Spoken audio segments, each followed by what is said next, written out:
오래 쓰는 맞춤 임플란트라는 주제로 이야기 나눠보도록 하겠습니다. 자, 오늘 도움 말씀 주실 원장님 모셨습니다. 구강외과 박광범 원장님과 함께합니다. 안녕하세요. 예, 안녕하세요. 박강범 원장입니다. 네, 자, 원장님. 사실 임플란트가 이제는 건강보험에 좀 적용이 되면서 많은 분들께서 이제는 좀 문턱이 낮아졌구나 하면서 점점 더 관심을 많이 주고 계세요. 자, 그러면 임플란트에 대해서 어떤 질문들을 그동안 좀 많이 받으셨나요? 제가 임플란트에서 환자분들이 되게 궁금하시는 거에 대해서는 여러 가지가 있지만은 제일 궁금하시는 거가 아마 치료 기간, 네. 그리고 언제 치료를 받는 게 좋겠냐, 그다음에 혹시 아프지 않느냐, 그거에 대한 거, 그다음에 비싼가요? 하는 네. 그런 것도 질문하시고요. 또 그런데 비싼 돈 주고 했는데 임플란트 수명은 과연 얼마나 될까? 그걸 궁금한 분들이 꽤 많습니다. 그래서 또 하나는 저는 치과 갔더니 뼈가 약해서 임플란트를 못 한대요. 네, 그런 분들 많아요. 그럼 어떻게 해요? 할 수 있는 방법은 있어요? 하고 그런 질문들을 되게 많이 하시죠. 그래서 보통 그런 질문들이 가장 대표적인 질문인 것 같아요. 네. 예. 자, 이 궁금증에 대해서 이 시간 하나하나씩 풀어보도록 하겠습니다. 자, 원장님, 정말 임플란트를 지금 해야 되나 말아야 되나 많은 분들이 고민을 하고 계실 텐데 그런 분들 중에 지금 내가 바로 검사를 받아야 할지 아니면은 조금 더 이대로 참고 지내도 괜찮을지 이런 갈등을 하시는 분들이 굉장히 많이 계실 것 같아요. 자, 원장님, 검사는 언제 받아야 될까요? 임플란트 검사는 이제 전체적으로 이가 좋거나 좋지 않거나 네. 항상 정기적으로 이렇게 검사를 하는 건 좋은데 그래도 이건 꼭 해야겠다는 것은 치아가 없거나 네. 또는 아파서 밥을 못 먹는 경우, 식사를 못 하는 경우가 제일 먼저겠죠. 네. 그다음에 그 치아가 역할 중에서 이 발음에 대한 역할들이 있습니다. 네. 그래서 치아가 없어서 발음이 세거나 그런 분들은 꼭 검사를 해야 되고요. 그리고 또 예전에 방법 임플란트 전에는 예전에 치아가 없을 때는 네. 옆에 있는 치아를 다 갈아서 이렇게 했던 브릿지라는 걸 많이 했습니다. 네. 그때 나는 이 옆에 있는 치아들은 절대 갈기 싫어 하신 분들은 또 그걸 원할 때도 임플란트는 또 가능하고요.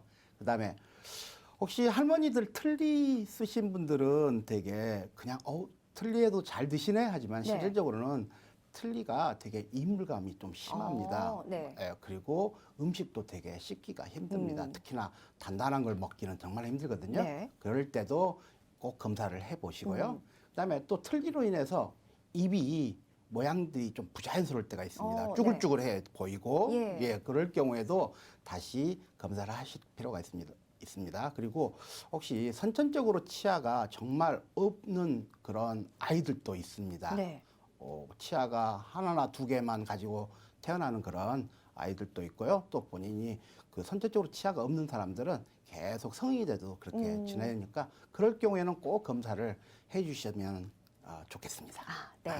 자, 정말 언제 꼭 검사가 필요한지에 대해서 상황별로 지금 정리를 해주셨는데 사실 우리가 임플란트라고 하면은 뭔가 큰 공사처럼 이제 생각을 하다 보니까 미루시는 분들이 굉장히 많이 계세요. 네. 고민하다가 시간만 가는 거죠. 네. 자, 그러면 이렇게 잇몸이나 치아가 많이 좀 상한 상태에서 바로바로 뭔가 치료 과정과 검사를 거치지 않고 좀 방치를 시키게 된다라고 하면은 어떤 문제들이 좀 생길까요? 치아가 빠진 상태에서 그냥 방치할 경우에는 되게 심각한 후유증들이 있습니다. 그중에 대표적인 것만 제가 한 6가지 정도 말씀을 드릴게요. 네. 먼저 치아가 빠진 부분 쪽에 이 다른 치아들이 이렇게 쓰러져서 치열이 변형이 되게 됩니다. 그럼 치열이 변형되면은 제대로 입 자체가 받지를 않습니다. 네네. 그리고 그쪽으로 쏠리다 보면은 다른 치아들이 벌어지게 됩니다. 그렇죠. 그렇죠. 그러면 심미적으로 되게 모양이 보기가 싫죠. 그다음에 또 하나는 뭐냐면은 우리 충치라든가 우리 풍치 들어보셨죠? 예. 이가 막 흔들거리고 빠지는 그런 것들도 더 잘 일어날 수가 있습니다. 또 치아가 하나도 없이 오랫동안 지내다 보면은 이 뼈 자체가 없어집니다. 그래서 나중에 임플란트를 하고 싶어도 뼈가 없어서 더 고리식을 한다든가 하는 더 어려움도 있습니다. 또 하나는 이제 미적인 건데요.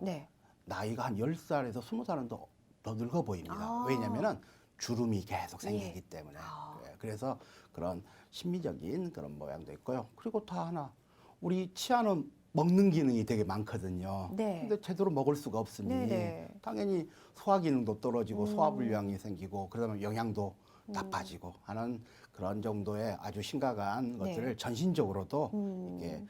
방치한 경우는 그런 것도 일어날 수가 있습니다. 네. 자, 오늘 이렇게 소개해 주실 임플란트의 방법이 기존의 임플란트보다는 통증이나 치료 기간이 많이 줄어든 임플란트다. 이렇게 좀 알려주시는데 어떤 방법인지 궁금합니다. 영상을 통해서 먼저 한번 확인해 보실게요.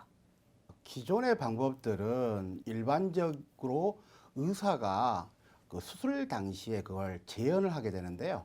요즘은 3차원 CT를 이용해서 미리 계획하고 또 수술에 맞는 여러 가지 장비들을 만들어서 수술 시간을 줄이고 수술에 대한 후유증들을 하기 위해서 이런 디지털 방식을 씁니다. 그래서 디지털 방식으로 할 경우에는 기존 방식보다 훨씬 더 편하고 일상생활에 큰 문제가 없이 그런 걸 하게 돼서 더 편하고 환자분들이 수술 끝나고 나서도 편안한 그리고 정확한 임플란트를 할 수가 있습니다. 자, 이 프로그램은 의료에 대한 기본 정보를 제공해 드리고 있습니다. 의료 정보에 대한 과시는 위험을 초래할 수 있고요. 또 모든 치료에는 부작용이 동반될 수 있다는 부분은 양지하시기 바랍니다. 자, 이렇게 디지털 임플란트에 대한 설명 잘 들었습니다. 자, 그러면 원장님, 이 디지털 3D 임플란트를 통해서 환자분들이 어떻게 또 새 삶을 찾으셨는지 사례들이 좀 궁금합니다. 어떤 사례가 있었습니까? 사회 활동을 조금 많이 하시는 중년 여성분인데요. 네. 다른 사람하고 이야기도 많이 하고 그런데 위에 있는 치아가 틀니입니다. 그래서 틀니를 하다 보니까 되게 이야기도 해도 틀니가 자주 흘러내리고 또 그러다 보니까 되게 더 소심해지고 그런 것들이 조금 많이 있어서 이분은 그 위에 있는 치아를 틀니를 벗어버리고 임플란트를 한 그런 치료 사례입니다. 그리고 그래서 첫 번째로는 이 임플란트로 하시다 보니까 틀니에 대한 부작용들이 그 안 좋은 점들이 많이 개선됐고 네. 또 한편으로는 심리적으로도 네. 모양도 계속 개선이 되고 또 한편은 사회적으로 자신감도 많이 더 충만하셔서 지금은 굉장히 일을 적극적으로 하시고 계시는 분입니다.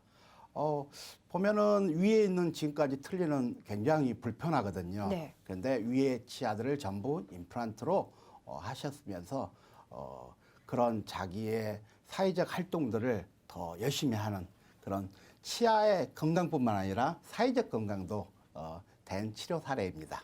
자, 그리고 원장님, 사실 요즘에 뭐 당뇨, 고혈압 이런 만성 질환을 갖고 계신 분들이 많아요. 네. 근데 이런 분들은 보통 일반적인 수술이라면 좀 제약도 많고, 그래서 내가 과연 임플란트를 할 수 있을까 좀 고민을 많이 하실 것 같은데, 이런 분들도 이 디지털 임플란트 시술이 가능할까요? 네, 가능합니다. 원래 당뇨, 고혈압, 그다음에 고지혈증. 네. 그래서 소위 말하 우리 그 성인병을 다 네. 가지고 계신 분이에요. 그래서 이분은 제일 처음에는 틀니를 하고 계셨어요. 네. 왜냐하면 임플란트가 엄두도 안 나는 거죠. 그런데 이분은 그 고리식도 하시고 그다음에 임플란트를 다 하셔서 정말로 표정도 그전에는 항상 어두우셨는데 임플란트를 하시고 나서 굉장히 밝아지셨어요. 네. 그래서 자신감도 생기고 틀니에 대한 부담감도 떨어뜨리고 사람들을 만났을 때도 저렇게 굉장히 자신 있어 보이시는데요. 그래서 저분들은 고혈압, 당뇨, 고지혈증 또 다른 어떤 성인병이 있어도 충분히 임플란트가 가능한 그런 사례고요. 지금 보시면은 이분도 위에 6개, 아래 6개 임플란트를 해서 아주 고정식으로 외전의 틀니를 벗어버리고 이렇게 임플란트를 해서 굉장히 행복해 하시는 그런 치료 사례입니다. 자, 지금 보시는 사례는 예후가 좋은 사례입니다. 또 이렇게 개인의 증상이나 치료 시기, 치료 이후의 관리에 따라서 예후는 달라질 수 있다는 부분은 꼭 참고하시기 바랍니다. 자, 원장님, 그런데요. 간혹 이렇게 뭐 조금 전에 사례는 뭔가 잇몸뼈가 정상으로 다 있으신 분들이었어요. 그런데 잇몸뼈가 없으신 분들 같은 경우에는 나도 과연 임플란트를 할 수 있을까? 이제 나의 치아 인생은 끝난 게 아닌가? 이렇게 좀 고민이 되시는 분들도 계실 것 같은데 그런 분들 같은 경우에는 방법이 없을까요? 당연히 있죠. 네. 당연히 있습니다. 우리가 지금 요즘 최근에 하는 골 이식 수술 방법들이 되게 네. 많고요. 그다음에 자기 치아를 뺀 치아를 버리지도 않고 네. 그거를 뼈로 만들어서 이식제로 오. 만들어서 이식제로서 완성을 하고 거기다 잇몸뼈 이식을 하는 네. 그런 자가 치아 뼈 이식 그런 방법들이 있습니다. 네. 또 하나의 방법들은 상악동 골 이식술이라는 그런 네. 방법들이 있습니다. 그것은 혹시 축농증 환자들 가끔 이렇게 어떤 분들이 이야기하지 않습니까? 그게 상악동이라는 데가 있는데요. 그쪽 안에다가 뼈를 더 집어넣어서 네. 임플란트를 할 수 있도록 하는 그런 방법 중에 아. 골 이식 방법이 하나가 있습니다. 그럼 혹시나 조금 전에 살펴봤던 사례처럼 고혈압, 당뇨 이런 만성 질환을 갖고 계신 분들도 이 뼈 이식이 가능합니까? 예, 가능합니다. 근데 그러면 또 사례 있으면 좀 소개해 주시죠. 예, 그러겠습니다. 우리가 보통 당뇨라든가 고혈압이 있다고 해서 두려워하실 건 없습니다. 네. 대신에 전제 조건은 당뇨하고 고혈압을 계속 주기적으로 치료는 받은 상태여야 됩니다. 예. 당뇨병이 심하거나 고혈압이 심한데 치료를 받지 않는 분들은 그건 해당 사항이 없는 거고요.